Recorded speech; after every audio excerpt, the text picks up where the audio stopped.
Eventually, the discovery of the ability to travel off-world began to extend to the other villages that inhabited the core as well.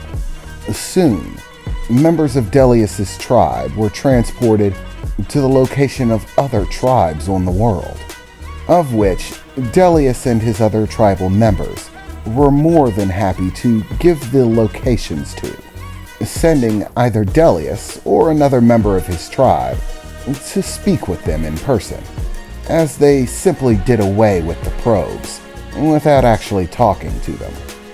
It took some talking, but eventually, the fact that they were not alone in the universe began to become widely known knowledge on Hagara, and members of other tribes and other tribal elders began to make their way off-world, mingling and associating with the other worlds, and beginning to establish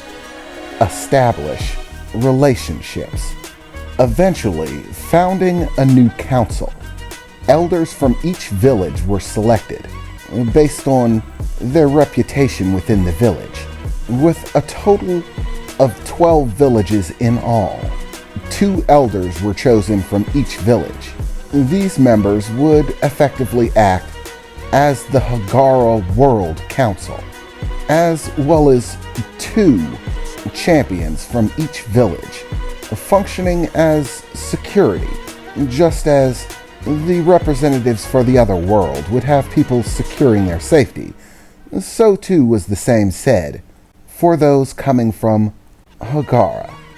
For the most part, this was all well and good with Delius, as he had actually befriended a number of the other tribe champions, and had good standing with many other tribes, and was known to be fair-minded, even-keeled and tempered, and thus had developed a good interpersonal relationship with them. With all but a few individuals, primarily competitive champions, 2 of which he was not very fond of. First, there was Romeus.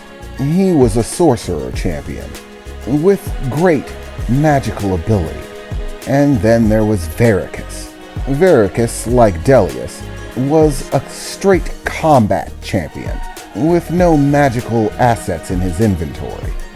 But Delius's problem with these 2 individuals was not their skills or abilities, but their personalities.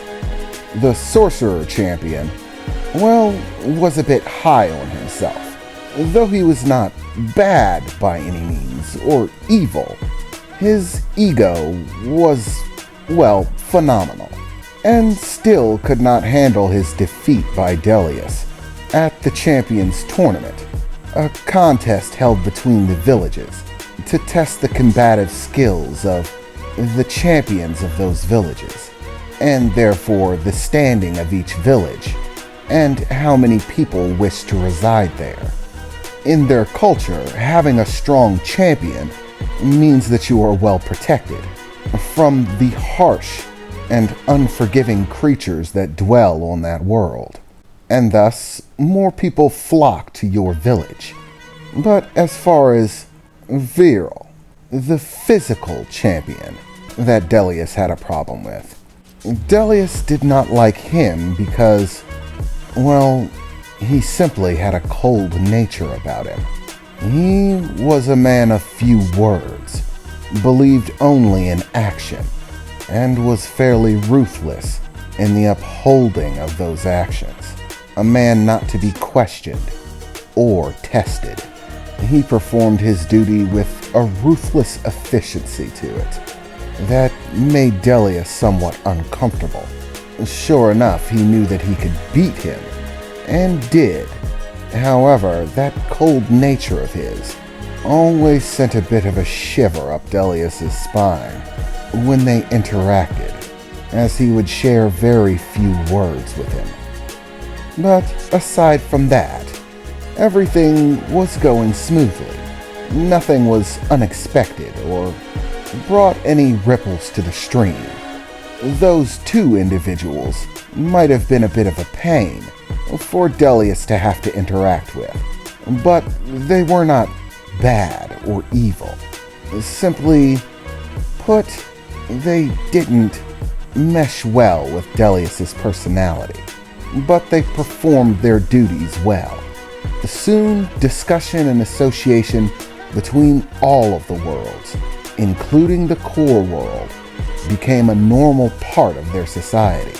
And despite the belief that many had that they were gods, those who took part in the council did not claim to be nor represent themselves as such. Despite the clear physical advantage that they possessed, they in no way intended to leverage it, force dominion or power. As is the belief of their people, they chose to live in balance, with no one race having superior right or status over another. All sentient and peaceful life exists on the same level. This is a fundamental belief of the cycle, that if a being is peaceful in its nature, then peace should be allowed to it. Which is why there was a smattering of creatures that would often frequent villages, coming in and out without being disturbed, that the barriers did not prevent from passing through. Peaceful creatures that did not kill, harm, or maim anybody. They would simply pass by. Any interactions they had, even with those staying in the village, were quite peaceful. Children would often play with them, and people of the village would often give them food.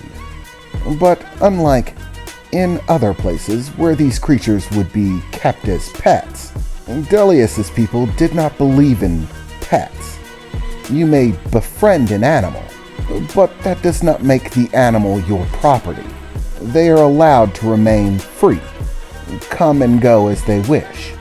And now, with the outer worlds at their disposal, and feeling as if they had much more time at their disposal before the awakening of Hagara, a sense of ease began to overcome the people, as the amount that they could accomplish within a set amount of time massively increased, and so with it, hope that they could find a way to resolve their problems and situations by working together rather than apart. Somehow, some way, the introduction of the race from the core world to the rest of the system created a stability that had not existed there in an exceptionally long time. It seemed as if all quarrel and conflict had suddenly stopped. No one wished to do battle or squabble over anything. Even the oldest of disputes were being settled. And day by day, the system was becoming a far more peaceful place to live in. Until one day, Delius was having a training match with one of the warriors from his tribe, beginning to show him the basics of martial arts, or at least the form that he had been taught, and extolling to him about all of the various forms of these martial arts that exist, when Asa entered the room, interrupting their short training session that had only been going on for about an hour, maybe an hour and a half. "Delius!" Asa shouted as she entered the room, immediately grabbing Delius and his training partner's attention. "We've got serious things going down." What is it, Asa? Why are you so worked up?" he said as Asa made her way to a nearby table, setting down a handheld holographic projector. "This is why," she said, clicking a button as it began to display a video screen. "This is Kosuma Mana with Global News Network. I am here to reveal to you some shocking new information. The planetary defense systems have detected a wide-scale entry into the system. Our employee at the monitoring system is currently working on getting us a visual display. But from the sounds of it, it sounds as if Someone's arrived in the system with an entire military armada, absolutely massive in numbers, with immense energy signals. Yes, we're getting a picture now, the woman said, as a screen displayed a visual of thousands of ships of varying size and formation, but all following within the same design pattern. Some small, some massive, and one single ship that seemed so large that one might expect it to be a planet or a moon. But on clear inspection, there was no doubt that it was a vessel unlike anything Delius had ever seen or heard of in his limited time off of his planet. The vessel seemed circular like a planet or a moon, but massive billows of what looked like fiery energy seemed to circulate outer portions of it. These streams of fiery energy flowing across its surface. It looked like a spaceborne picture of a star, except the entire thing was metal, and the energy that streamed from it was the only thing reminiscent of a star. As of yet, the ships that have entered our system, which are being displayed now, have made no aggressive actions. However, with their numbers and the scales of their vessels, people are beginning to suspect the worst. We've received word that they have sent a transmission. However, currently the transmission is being considered classified, and we do not have any information on it. We will do our best to acquire this information and ask that the public please remain calm. The moment that danger is assured, we will make you aware.